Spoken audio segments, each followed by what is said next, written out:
as long as anyone could remember, young Amos Crowder had been hearing about the train. It passed through Asheville, 40 miles on yonder side of the mountain. Everybody that came back from there had something to tell about it. "Oh, she's a sight to behold," they said. "She's got one eye right in the middle of her forehead. Go see her in the night time. And there she comes down the track, glaring like a one-eyed wildcat, staring into a pine torch.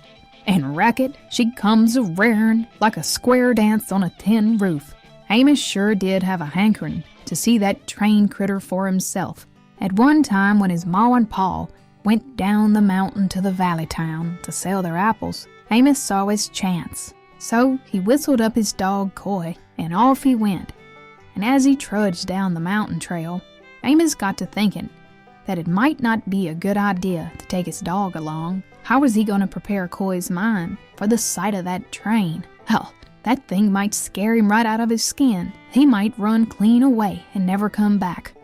And Amos didn't want anything like that to happen. After all, old Coy was the best bear dog anywhere in the Smoky Mountains, and everybody knew it. And Amos, well, he loved him like a brother. After a while, Amos had got down the mountain to the cabin where old man Jenkins lived, and just then the idea came to him that he might ask the old man to keep Coy until he got back from his travels. Yeah, that's what he'd do. No use taking chances with such a valuable dog. He opened the front gate and walked up to Mr. Jenkins' cabin and knocked at the door. It opened with a crack, and soon a gun barrel came poking through. Young Amos gave a holler and quickly backed away.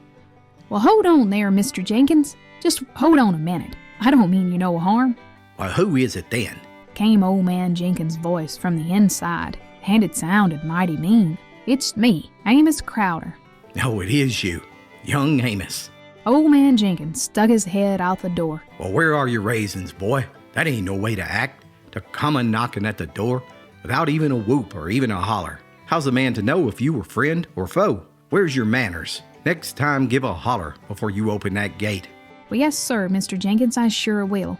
I beg your pardon for giving you such a scare." "Well, all right then. What are you here for?" "Well, I'm off on a trip, Mr. Jenkins, and I just wondered if you'd do me a favor while I'm away in foreign parts." "A favor? No, I don't know about that." And just like that, the old man pulled his head back in and began to shut the door. "Well, I'll pay you well if you can help me out, Mr. Jenkins," cried young Amos. "Oh, you will? Well, that's different."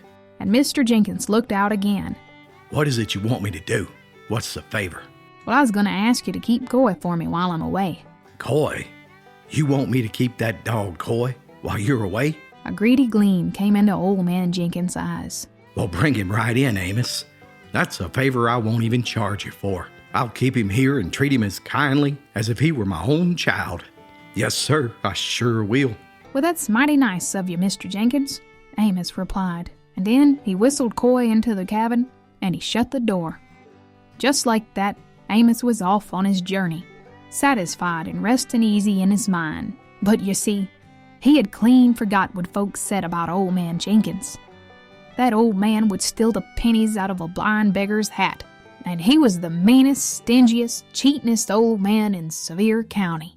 A few days later, down the trail came young Amos. He was footsore and dusty. He had been over the mountain to the big city of Asheville and seen that train that everybody had been talking about. But he had had enough of traveling, so he stopped at old man Jenkins' gate and gave a whoop and a holler. A few moments later, he saw the old man stick his head out the door. "Howdy, Mr. Jenkins. Well, I'm back from a trip," Amos said as he opened the gate and walked up the path. "Well, howdy, young man. I reckon you've seen a sight, have you? Well, you'll have to come around and tell me about it one of these days." And with that, old man Jenkins drew his head back in and began to shut the door.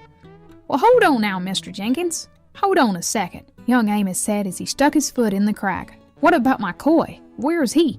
"Coy? Coy?" Mr. Jenkins said as he scratched his head and pretended to think. "Oh, yeah. I declare, I nearly forgot about Coy, son. Well, I'm sure sorry to have to tell you about him." "Well, what in the world do you mean? What's the matter? What's happened? He ain't run away, has he?" "Oh, it's worse than that, son." "He ain't been hurt now, has he?" But old man Jenkins didn't say anything. He just looked down at the ground and shook his head. in a mournful way. "You ain't trying to tell me Coy's dead now, are you, Mr. Jenkins?" cried young Amos. Well, I'm sorry to have to tell you, son, but he sure is. Dead as a doornail. Tears came to young Amos's eyes. He felt as though a mule had kicked him right in the middle of his stomach. "Well, don't tell me that, Mr. Jenkins. That dog was everything to me. I tell you, I wouldn't have traded a pretty girl for him." Well, son, it's the truth. He's dead. "Well, how did it happen, Mr. Jenkins?" Why, son, the day you left, I shut old Coy up in that old house over yonder.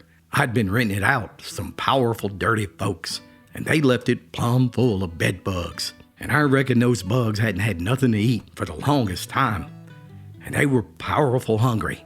Anyway, they set into Coy the night I put him in there, and they ate him up, hair, hide, and all. Wasn't nothing left but his bones.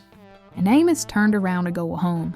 "Those bugs don't know what they've done to me," he said as he stumbled down the path with his head hanging. He glanced back as he opened the gate. But you see, Mr. Jenkins was grinning from ear to ear, though he had done something mighty smart-like, and he was tickled pink with himself, and that set young Amos to studying. He stood a minute with his hand on the gate, when he turned around and walked back up the path again. "Mr. Jenkins, I declare to goodness, this has hit me mighty hard, and I'm clean wore out with traveling. I tell you, I feel so bad, I don't know if I can make it back up that mountain again to get home. You know it's a mighty steep climb from here to my cabin. Wouldn't you lend me your mule to ride on the rest of the way?" Oh, I don't know about that now. I need my mule here at home. I got some plowing to do today. Matter of fact, I got plowing every day this week. Well, Amos stepped up on the porch. "Well then, Mr. Jenkins, I reckon you'll just have to give me some dinner, and some supper later on, and put me up for the night. I ain't got the strength to go a step further." Now hold on now, you whippersnapper. You ain't that bad off. Mr. Jenkins snapped back with a worried look on his face. "Well, yes, sir. I sure am, Mr. Jenkins. I'm laid low. I'll have to stay the night with you. I sure will." Well, there ain't nary a chance I'll ever let you do that. Maybe I better lend you my mule after all, as long as you promise to bring him back tomorrow. Sure and certain. "Well, sure as shooting, Mr. Jenkins. Why would you ask such a thing? You know I'm as honest as a day is long, just like my pap and my old grandpapa for him."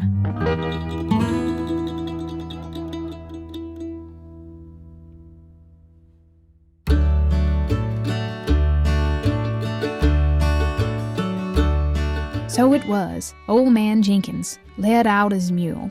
Young Amos straddled him up, and off he went, plodding up the trail towards home. On the following day, old man Jenkins got up bright and early. He looked up the trail to see if Amos was on the way with his mule, but there weren't nary a sign of him. Now that's no way to keep my mule till the day is half gone.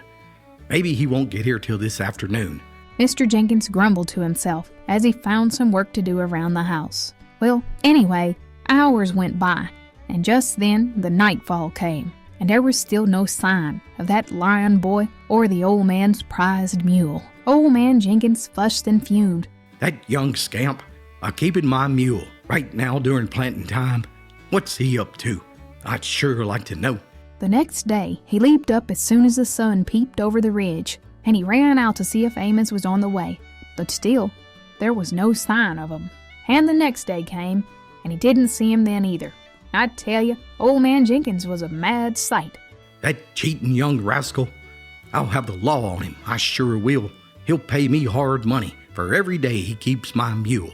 Well, day by day, it went on with never a sign of Amos or that mule.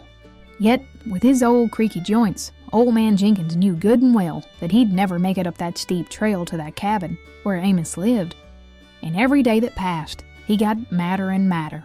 Then one morning, after the sun was well up in the sky, he looked out the window, and lo and behold, there was Amos, a-sauntering along the road, as though he didn't have a care in the world, nor a thought for Mr. Jenkins' mule.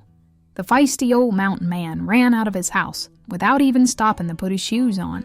Oh, there you are, you young scallywag. Where in tarnation is my mule, you thief? Amos stopped in the middle of the road and looked at Mr. Jenkins in a surprised sort of way. Then he scratched his head and pretended to think. Your mule? Let me see. Oh, yes, I remember now. I declare, I pert near forgot about your mule. I'm sorry to have to tell you about him, Mr. Jenkins. What do you mean? What's happened to my mule? But in that moment, Amos didn't answer. Instead, he just looked down at the ground and he shook his head in a mournful way. You haven't lost my mule in the mountains, have you, boy? Did you let him fall off a cliff? Shouted the old man.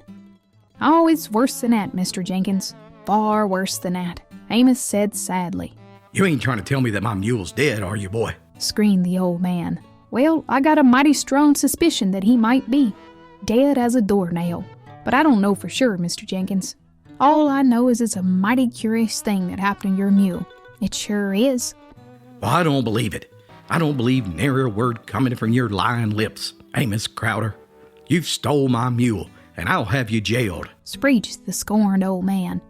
Come on, right now, and I mean right now. I'm going to haul you down to Squire Parsons' house. He'll fix you, and your paw will have to pay good for stealing my mule. With that, he grabbed Amos by the arm and began to drag him down the road.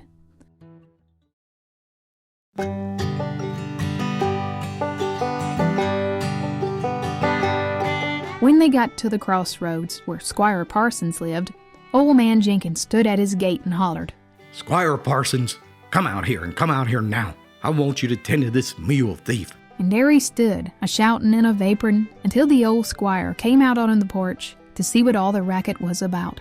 I want you to throw this boy in a jailhouse, Squire. Old man Jenkins shouted as he shook his fist in the air and stomped his bare feet. I want you to haul him off to jail right now. Now, Mr. Jenkins, began Squire Parsons in a kindly voice. He stole my mule, I tell you. He borrowed my mule and he won't bring him back. He said something curious happened to him. It ain't so. He stole him, I tell you. Plain and simple. He's a plain mule thief, and I want the law on him. Squire Parsons held up his hand. Now calm yourself, Mr. Jenkins. Just calm down. Let me hear both sides of this dispute. What's all this about, Amos? What happened to Mr. Jenkins' mule? You tell me now, straight out, you hear? Well, it happened like this, Squire Parsons. As I was riding along, heading towards home, when Mr. Jenkins let me that mule, I saw some turkey buzzards sort of sailing around up there in the sky, and they kept circling, lower and lower. I never thought anything about it until they were right over my head, and it came to me then that it was mighty peculiar how close they had come. I could have reached up and grabbed one, and all of a sudden, one of them swooped down and grabbed Mr. Jenkins' mule by the tail. He upended that mule and heaved me off right over the critter's head. Just like that, the buzzard went a-sailing off with that mule, a-flying and a-crowing like a rooster. Now hold on, boy, exclaimed Squire Parsons. I've seen many a turkey buzzard in my life, but nary one that could crow like a rooster. Well, I swear just as sure as I'm a-living, that buzzard went a-flying off with that mule, Amos insisted, and with all the buzzards following after. Last I saw of 'em, they were clearing the top of Walden's Ridge. I reckon those buzzards hadn't had anything to eat in the longest time, and they were powerful hungry. And by this time, you can be sure they've eaten Mr. Jenkins' mule and picked his bones clean. You hear that, Squire Parsons? Yelled the old man Jenkins. He expects us to believe a golly whopper like that, and he stands there and tells such hogwash with a straight face. Just then the mountain boy spoke up.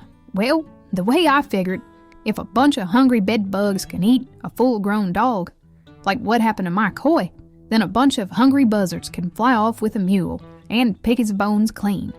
With that, it all came out how Mr. Jenkins had acted about coy. What's sauce for the goose is sauce for the gander. If my dog comes back to life after being eaten by bedbugs, then maybe your mule will come back to life after being eaten by the buzzard. And that's how it all turned out. Squire Parsons made old man Jenkins fetch coy from the woods where he'd been hiding him, and then young Amos brought back the mule.